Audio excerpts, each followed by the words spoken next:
Cette journée, grâce à leur engagement et grâce à leur sérieux, le scrutin s'est déroulé dans d'excellentes conditions, sans aucun problème, je crois, à signaler. Je tiens aussi à adresser mes remerciements aux agents municipaux qu'on peut applaudir,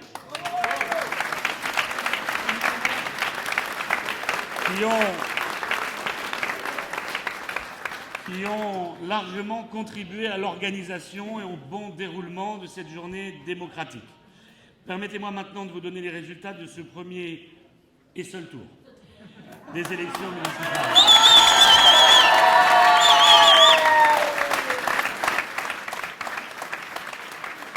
Arrive en 5e position la liste Fréjus Notre Territoire Durablement, portée par Paula Fassi, avec 1,89% des suffrages.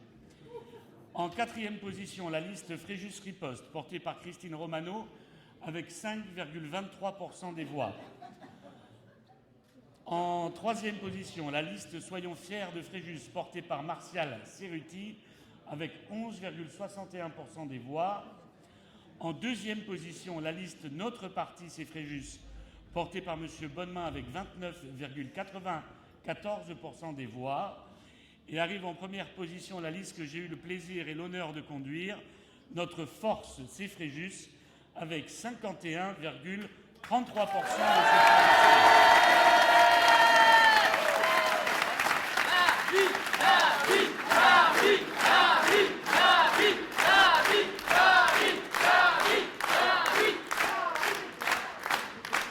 Cette élection municipale se clôt donc dès le premier tour, la liste arrivée en tête ayant obtenu plus de la majorité des suffrages exprimés. Je remercie évidemment infiniment les Fréjusiens de nous permettre de continuer à œuvrer pour eux et pour Fréjus. Sincèrement, merci du fond du cœur.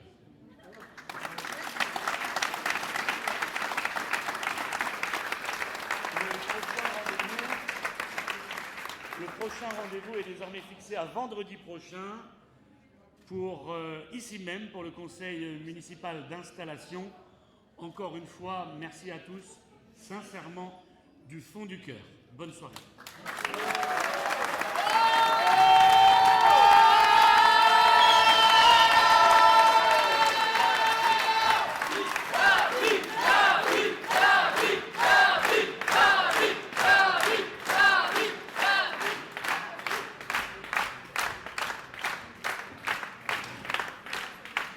Merci à tous, à tout à l'heure et à bientôt.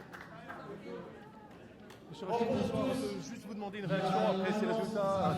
Vous sont quand même touché. Vous attendiez à consolider comme ça votre base électorale et même à faire mieux que lors de la dernière élection? On ne peut jamais connaître le résultat d'une élection. Vous voulez qu'on attende 2 ans? On ne peut jamais connaître le résultat d'une élection avant qu'elle ait lieu. Mais évidemment, je suis heureux de continuer à progresser à Fréjus. Cela veut dire que les Fréjusiens sont satisfaits de notre travail et surtout qu'ils me font confiance, qu'ils nous font confiance pour continuer le travail que nous avons commencé il y a maintenant 12 ans à Fréjus, et j'en suis évidemment très touché et très heureux. Cette année, vous êtes parti sans l'investiture de votre parti, le Rassemblement national. Ça n'a pratiquement rien changé pour vous. Vous faites légèrement mieux même qu'en 2020. Comment est-ce que vous avez vécu cette élection? Vous savez, les états-majors parisiens ne font pas les élections.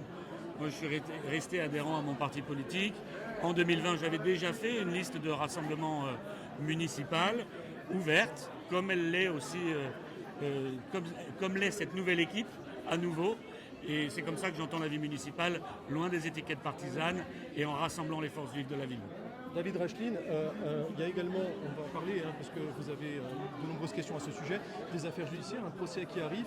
C'est pas quelque chose on n'a pas l'impression que ça vous ait touché particulièrement, que ça ait touché vos électeurs à Fréjus. Écoutez, moi je travaille pour faire éclater la vérité. Une première vérité est déjà arrivée cette année avec une relaxe, et je continuerai à me défendre pour faire en sorte que la vérité soit entendue. Donc je suis extrêmement serein sur ces sujets aussi. Et je crois que les électeurs aussi.